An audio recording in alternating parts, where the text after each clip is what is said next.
नमस्ते दोस्तों, आपका स्वागत है।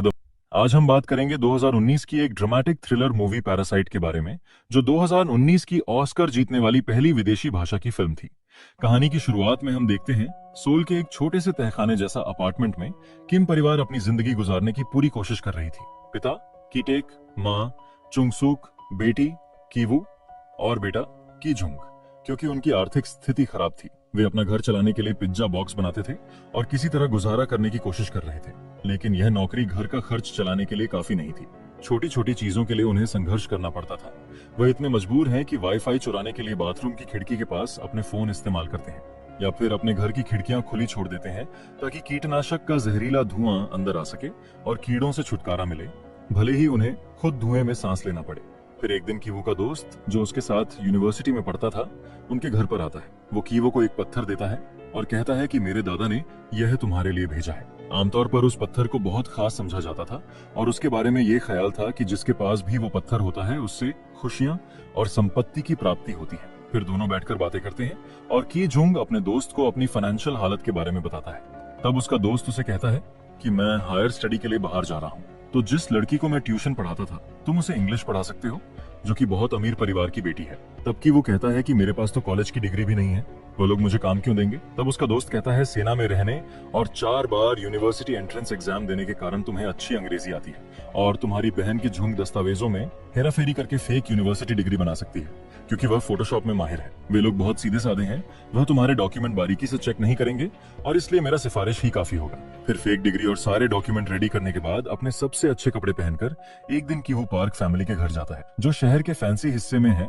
और उनका घर काफी बड़ा और शानदार है। पार्क फैमिली में भी 4 लोग होते हैं, हस्बैंड ग्यून से, वाइफ योनक्यू और उनके 2 बच्चे, बेटी दाहे और बेटा दा सॉन्ग। वहाँ पर एक मेड भी होती है जिसका नाम मून ग्वांग है, जो वहाँ पर काम करती है। योनक्यू, जो कि मिसेस पार्क के नाम से भी जानी जाती हैं, की जुंग का इंटरव्यू लेती है। जैसा कि उम्मीद था, वह मुश्किल से ही दस्तावेजों पर ध्यान देती हैं और मिन ह्यूक की बात पर विश्वास कर लेती है। कीवू एक डेमो क्लास देता है जिसमें मिसेस पार्क साथ बैठ जाती है ताकि देख सकें कि कीवू अच्छा पढ़ा सकता या नहीं। फिर मिसेस पार्क संतुष्ट हो जाती हैं और कीवू को काम पर रख लेती हैं और उसे अच्छा वेतन देती हैं। पहली क्लास के बाद कीवू दा ह्योंग के छोटे भाई दा सोंग से भी मिलता है, जो स्काउट्स में शामिल हो चुका था और इंडियंस बनने का बहुत शौकीन है। कीवू भी एक समय में स्काउट हुआ करता था, इसलिए वह उसकी रुचि को अच्छी तरह समझता है। जब मिसेस पार्क उसे अपने बेटे की बनाई हुई ड्राइंग्स दिखाती हैं, वह दासोंग की कला के बारे में ऐसे बात करने लगता है जैसे वह कोई महान कृति हो। मिसेस पार्क बताती हैं कि उन्हें एक नए आर्ट टीचर की जरूरत है, क्योंकि अब तक कोई भी टीचर 1 महीने से ज्यादा टिक नहीं पाया। तो कीवू के दिमाग में एक आइडिया आता है और अपनी कजिन की सहेली जेसिका की सिफारिश करता है, जो एक बहुत ही योग्य आर्टिस्ट है। असल में वह अपनी बहन की झोंक के बारे में बात कर रहा होता है और वह सलाह देता है कि आप उसको हायर कर सकती हैं। तब मिसेस पार्क राजी हो जाती हैं। अगले दिन कीवू इंटरव्यू के लिए अपनी बहन को लेकर आता है और जेसिका नाम से इंट्रोड्यूस करवाता है। असली नाम इसलिए नहीं बताता ताकि किसी को शक न हो कि वह दोनों भाई बहन हैं। जब मिसेस पार्क उससे बात कर रही होती हैं, तब कीवू दाहे को ट्यूटर कर रहा होता है, जो इस बात से जलन महसूस कर रही होती है क्योंकि उसे लगता है कि आर्ट टीचर कीवू की गर्लफ्रेंड है। तब कीवू उसे समझाता है कि वह मेरी गर्लफ्रेंड नहीं है और मुझे उसमें कोई दिलचस्पी नहीं है। तब वह मान जाती है और दोनों किस करते हैं। दूसरी तरफ कीजोंग अपनी चालाकी और आत्मविश्वास से मिसेस पार्क को मना लेती है कि उसे दा सोंग को अकेले सिखाने दिया जाए। जब ट्यूशन खत्म होती है, मिसेस पार्क यह देखकर काफी प्रभावित होती है कि दा सोंग अब कितना शांत और अनुशासित हो गया है। फिर वह उसकी पेंटिंग्स में छिपे हुए संकेतों को दिखाती है और बताती है कि यह किसी गहरे मानसिक आघात, ट्रॉमा के लक्षण है। वह यह भी जिक्र करती है कि पहली कक्षा में उसके साथ एक रहस्यमयी घटना घटी थी, जिससे मिसेस पार्क चौंक जाती हैं और पूरी तरह कीजोंग की बातों पर विश्वास करने लगती हैं और उसको हायर कर लेती है। शाम को कीजोंग की मुलाकात घर के मालिक मिस्टर पार्क से होती है। फिर मिस्टर पार्क ड्राइवर को कीजोंग को घर छोड़ने को कहता है, क्योंकि काफी देर हो चुकी थी। रास्ते में कीजोंग के दिमाग में एक आइडिया आती है। वह चुपके से अपने अंडरवियर निकालती है और कार की सीट के नीचे छुपा देती है और ड्राइवर को कहती है कि मुझे किसी से मिलने जाना है, आप मुझे मेट्रो स्टेशन पर ही ड्रॉप कर दो। इस दौरान किम परिवार अब अपनी नई तनख्वाहों की बदौलत बेहतर खाना खाने लगा है और वे अपनी अगली चाल की योजना बना रहे थे। इसी बीच मिस्टर पार्क को कीजोंग द्वारा छिपाई गई अंडरवियर मिलती है। उन्हें शक हो जाता है कि ड्राइवर चोरी छिपे कार में अपने प्रेमिकाओं को लाता है। मिस्टर पार्क को लगता है कि कोई भी समझदार इंसान अपनी कार में अंडरवियर भूल नहीं सकता, इसलिए उन्हें शक होने लगता है कि ड्राइवर यून न सिर्फ अपनी प्रेमिकाओं को कार में लाता था, बल्कि शायद नशीली दवाओं का भी सेवन कर रहा था। ये वो अपनी बीवी से डिस्कस करता है।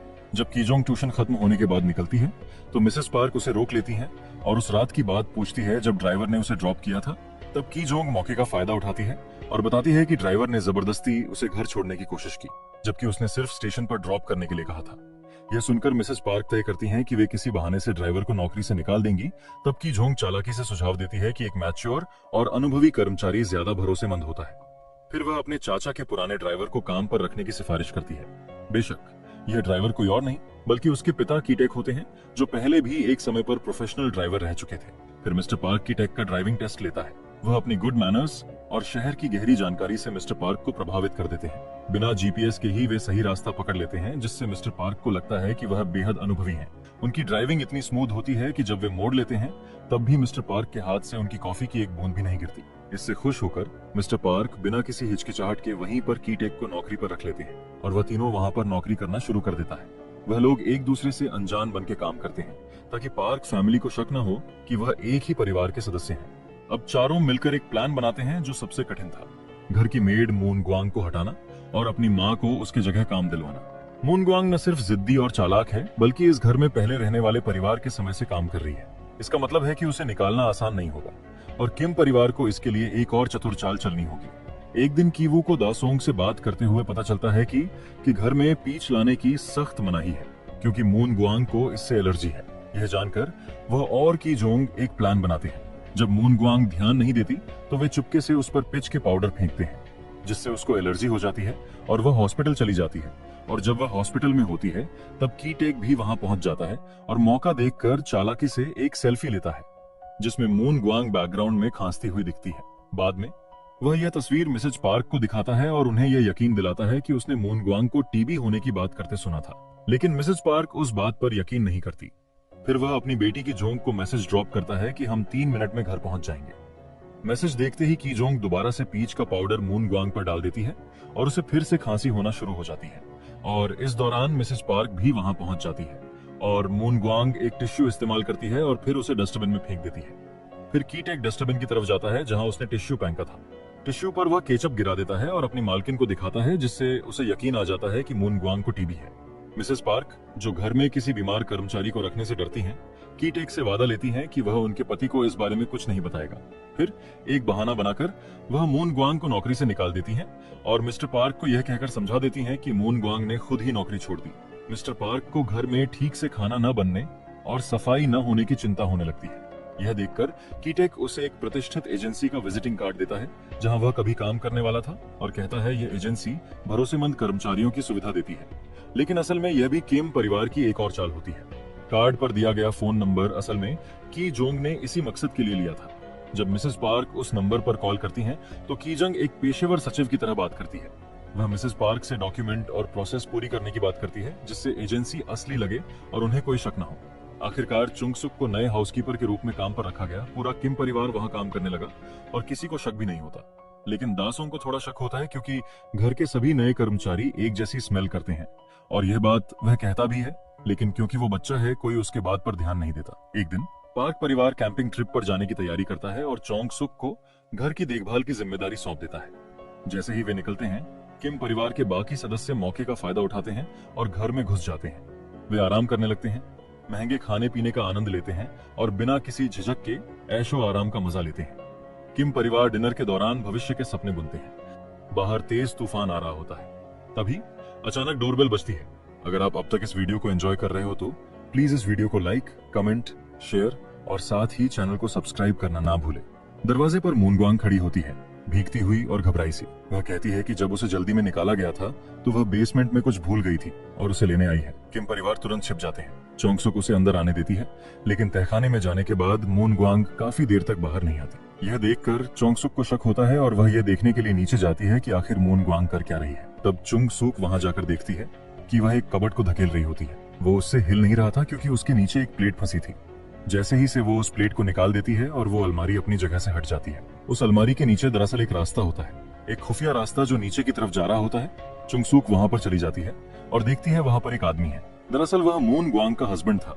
उसने उसे यहाँ पर तकरीबन 4.5 साल से छुपा कर रखा है क्योंकि उसके ऊपर बहुत कर्ज है, जिसको अगर वह नहीं उतारेगा तो लोग उसे मार देंगे। जब पिछले मालिक ने बेचने के लिए घर खाली किया था तब मून ग्वांग उसे वहां छुपा देती है। पार्क परिवार को कभी इस बंकर के बारे में पता ही नहीं चला। फिर वह चुंग सूक को कहती है कि तुम हफ्ते में एक बार मेरे हस्बैंड को खाना दे दिया करो और इसके बदले मैं तुम्हें पैसे दूंगी। चुंग सूक इनकार कर देती है और पुलिस को कॉल करने लगती है, जिस पर वो औरत काफी मिन्नतें करती है। किम परिवार के सदस्य जो छिपकर यह सब सुन रहे थे, अचानक उनमें से किसी का पांव स्लिप होता है और तीनों सामने आकर गिर जाते हैं। यह सुनहरी मौका पाकर मून ग्वांग तुरंत अपना फोन निकालती है और रिकॉर्डिंग शुरू कर देती है, जिसमें किम परिवार के सदस्य एक दूसरे को पारिवारिक नामों से बुलाते हुए कैद हो जाते हैं। उनकी चालाकी पकड़ी ही जाती है। मून ग्वांग ये वीडियो घर की मालकिन को दिखाने की धमकी देने लगती है और तब चुंग सूक उसे काफी मिन्नतें कर रही होती है। इसके बाद वे सब ऊपर जाते हैं। किम परिवार को हाथ ऊपर कर झुककर बैठने पर मजबूर कर दिया जाता है, जबकि मून ग्वांग और उसका हस्बैंड घर का मजा लेने लगते हैं। अचानक चारों उन दोनों पर हमला कर देता है और उनसे मोबाइल छीनकर वीडियो को डिलीट कर देते हैं। उन लोगों की आपस में लड़ाई हो रही होती है कि तभी अचानक से घर की टेलीफोन की घंटी बजती है। चुंग सूक फोन उठाती है और मिसेज पार्क फोन पर होती है। वह उसे डिनर रेडी करने को बोलती है, क्योंकि तेज बारिश की वजह से ट्रिप कैंसिल हो गई है और वे जल्द घर पहुंचने वाले हैं। जैसे ही मून ग्वांग फोन काटती है, पूरा किम परिवार काम पे लग जाता है। चुंग सूक तेजी से खाना बनाने लगती है।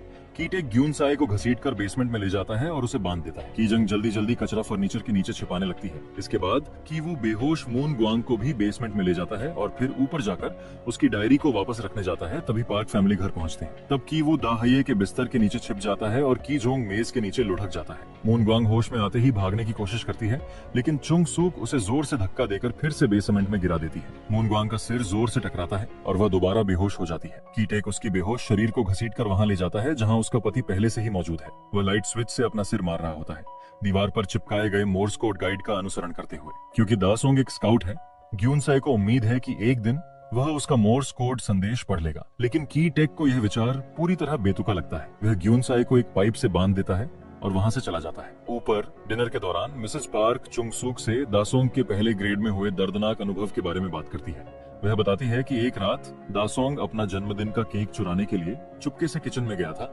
लेकिन तभी उसने बेसमेंट से एक भूत को बाहर आते देखा, जो असल में ग्यूनसाई था। इस डरावने दृश्य ने दासोंग को इतना झकझोर दिया कि उसे दौरे पड़ने लगे और उसके मुंह से झाग निकलने लगा। यही वजह है कि तब से वह थेरेपी पर जा रहा है और उसके माता पिता हर साल उसके जन्मदिन पर घर से बाहर रहते हैं। इसी बीच कीवू बिस्तर के नीचे छिपा होता है और दासोंग का डॉग लगभग उसे देख ही लेता है, लेकिन सौभाग्य से वह अपने डॉग को उठाकर ले जाती है और बिस्तर के नीचे नहीं देखती। मिस्टर एंड मिसेस पार्क अपने बेडरूम में चले जाते हैं। तब कीवू और की टेक चुपके से लिविंग रूम में आते हैं ताकि की जोंग को ढूंढकर वहां से निकल सकें। लेकिन तभी अचानक दासोंग जोर से चिल्लाता है और सीढ़ियों से नीचे आ जाता है। घबराकर तीनों लिविंग रूम की टेबल के नीचे छिप जाते हैं और इंतजार करने लगते हैं। दासोंग बारिश के बावजूद बगीचे में कैंपिंग करना चाहता है और उसके माता पिता उसे इसकी इजाजत दे देते हैं। वे उसे देखने के लिए लिविंग रूम के सोफे पर सोने का फैसला करते हैं। अब किम परिवार को मजबूरन टेबल के नीचे छिपकर पार्क दंपति की बातें सुननी पड़ती हैं, जहां वे उनके शरीर की गंध को लेकर शिकायत कर रहे होते हैं। आखिरकार जब पार्क दंपति गहरी नींद में सो जाते हैं तो किम परिवार धीरे धीरे बाहर निकलता है और घर छोड़कर भाग जाता है। वे मूसलाधार बारिश में भीगते हुए अपनी बस्ती की ओर भागते हैं, लेकिन वहां का नजारा और भी भयावह होता है। पूरा इलाका सीवर के गंदे पानी से डूब चुका है। जब वे अपने अपार्टमेंट पहुंचते हैं तो देखते हैं कि वह भी पूरी तरह पानी में डूबा हुआ है। वे जितना हो सके अपने जरूरी सामान को इकट्ठा करते हैं और वहां से निकल जाते हैं। रात बिताने के लिए वे एक स्थानीय जिम्नेशियम में जाते हैं, जहां प्रशासन ने उन गरीब लोगों के रहने का इंतजाम किया है जिन्होंने इस तूफान में अपना घर खो दिया है। कि वो स्कॉलर का पत्थर अपने साथ ले आया था और वह सोते वक्त उसे गले लगाते हुए अपने भविष्य के बारे में सोचता है। महसूस करता है कि उनके परिवार की हालत कितनी खराब हो चुकी है और उसे किसी समाधान की उम्मीद नहीं दिखाई देती। बंकर में मून ग्वांग अपने सिर पर लगी चोट के कारण मर जाती है और ग्यूनसाई लाइट्स का उपयोग करके मोर्स कोड से मदद मांगने की कोशिश करता है। दासोंग उसे देखता है और उसका कोड पढ़ता है, लेकिन वह कुछ समझ नहीं पाता क्योंकि ग्यूनसाई सही तरीके से कोड नहीं लिख पा रहा था। वह बस अपने माथे से खून बहा रहा था। अगले दिन मिसेस पार्क अचानक दासोंग के जन्मदिन के लिए एक पार्टी आयोजित करने का फैसला करती हैं, जिसमें चुंग सूक को बाहर जाकर खाना बनाना और मेजें तैयार करनी होती हैं। कीटेक को पार्क दंपति को गाड़ी में बैठाकर पार्टी के सामान खरीदने ले जाना होता है। गाड़ी में मिसेस पार्क अपनी नाक पर हाथ रख लेती है क्योंकि ड्राइवर की टेक में से वह अजीब स्मेल आ रही थी और यह देख कीटेक को काफी बुरा लगता है। वहीं कीजंग और कीवू को अपनी स्मार्ट और समझदार टीचर जैसी छवि बनाए रखनी होती है क्योंकि उन्हें इस पार्टी में बहुत अहम मेहमानों के तौर पर बुलाया गया है। सबको अपने असली दर्द और दुख को छिपाते हुए अपनी चेहरे पर मुस्कान बनाए रखनी पड़ती है, जबकि अंदर से वे सभी टूट चुके होते हैं। पार्टी के दौरान मिस्टर पार्क और की टेक इंडियंस की तरह कपड़े पहनते हैं, क्योंकि वे दासों के लिए एक नाटक करने की योजना बना रहे हैं ताकि वह अपना केक बचा सके। कुछ समय दाहे के साथ बिताने के बाद कीवू स्कॉलर का पत्थर लेकर बेसमेंट में जाता है, जहां गुनसाई, जो किसी तरह खुद को छुड़ा चुका है, उस पर हमला कर देता है। गुनसाई कीवू के गले में एक रस्सी डालकर उसे भागने से रोकता है और फिर चट्टान से वार करके उसे बेहोश कर देता है। इसके बाद वह बंकर से बाहर निकलता है और रसोई से एक चाकू उठाकर बगीचे में चल रहे पार्टी की ओर बढ़ता है। मून ग्वांग का बदला लेने के इरादे से गुनसाई बाहर दौड़ता है और की झुंग को चाकू मार देता है। जैसे ही दासोंग उसे देखता है, उसे दौरा पड़ने लगता है, जबकि दाहे की वू के बॉडी को उठाकर उसे बाहर ले जाती है ताकि किसी से मदद मांग सके। कीटेक अपनी बेटी को देखने जाता है और उसके घाव से खून रोकने के लिए उस पर हाथ रखता है, जबकि चुंग सूक गुनसाई पर कूदकर उसे बारबेक्यू की सीख से मार देती है। मिस्टर पार्क को अपने किसी भी कर्मचारी की परवाह नहीं होती, वह सिर्फ अपने बेटे को हॉस्पिटल ले जाना चाहता था, इसलिए वह कीटेक को गाड़ी निकालने को कहता है। लेकिन कीटेक अपना परिवार इस हालत पर नहीं छोड़ना चाहता, इसलिए वह चाबियां उसकी ओर फेंक देता है ताकि वह खुद गाड़ी लेकर जा सके। चाबियां घास में गिर जाती हैं और उसी पल गुनसाई उनके ऊपर गिर जाता है। मिस्टर पार्क चाबियां उठाने के लिए आगे बढ़ते हैं, लेकिन इतनी गंभीर आपात स्थिति के दौरान भी वह शरीर को हटाते समय अपनी नाक ढक लेते हैं। इस हरकत से कीटेक को अचानक बहुत गुस्सा आता है। वह चाकू उठा लेता है और मिस्टर पार्क के ऊपर वार कर देता है और फिर वहां से भाग जाता है। कुछ हफ्तों बाद कीवू ब्रेन सर्जरी के बाद होश में आता है। चोट और सर्जरी के कारण उसका मानसिक संतुलन नाजुक हो जाता है, इसलिए वह जो कुछ भी उसके साथ हो रहा है उस पर बेवजह हंसने लगता है, यह जानने के बाद भी कि उसकी बहन मर चुकी है और उसका पिता लापता है। उन्हें गिरफ्तार किया जाता है और उन पर धोखाधड़ी का मुकदमा चलता है और फिर इस दर्दनाक घटना के कारण उसे प्रोबेशन पर रिहा कर दिया गया, क्योंकि यह सेल्फ डिफेंस में किया गया था। वह हंसना तभी बंद करता है जब वह समाचार रिपोर्ट देखता है, जिसमें अब खाली पड़े घर को दिखाया जाता है, जिससे उसे एहसास होता है कि जो कुछ हुआ वह सब सच था। उसे और उसकी माँ को अभी भी नहीं पता कि उसके पिता कहाँ हैं, लेकिन पुलिस कुछ महीने तक उन पर निगरानी रखती है ताकि उनके पिता का कुछ पता चल सके। महीनों बाद जब पुलिस उनका पीछा करना छोड़ देती है, कि वो पहाड़ पर चढ़कर पार्क परिवार के पुराने घर को देखता है, जिसे अब एक जर्मन परिवार ने खरीद लिया है। तभी कीवू नोटिस करता है कि कोई मोर्स कोड में लाइट के जरिए संदेश भेज रहा है। ये और कोई नहीं बल्कि उसका पिता था, जो अपने मालिक को मारने के बाद बंकर पर आकर छिप गया था। उसने मून ग्वांग को पीछे दफना दिया और हर रात रसोई से खाना चुराकर जीवित रहा। वह हर दिन मोर्स कोड में संदेश भेजता रहा, इस उम्मीद में कि उसका बेटा कभी उन्हें देख सके। अपने पुराने अपार्टमेंट में, जहां वह अभी भी अपनी मां के साथ रहता है, कि वो अपने पिता के लिए एक पत्र लिखता है, जिसमें वह वादा करता है कि वह कड़ी मेहनत करेगा और इतना पैसा कमाएगा कि एक दिन वह घर खरीद सके और अपने पिता से दोबारा मिल सके। लेकिन ऐसा कुछ भी हकीकत में नहीं होता, बल्कि यह सब उसकी सोच थी। और यहीं पर कहानी खत्म हो जाती है।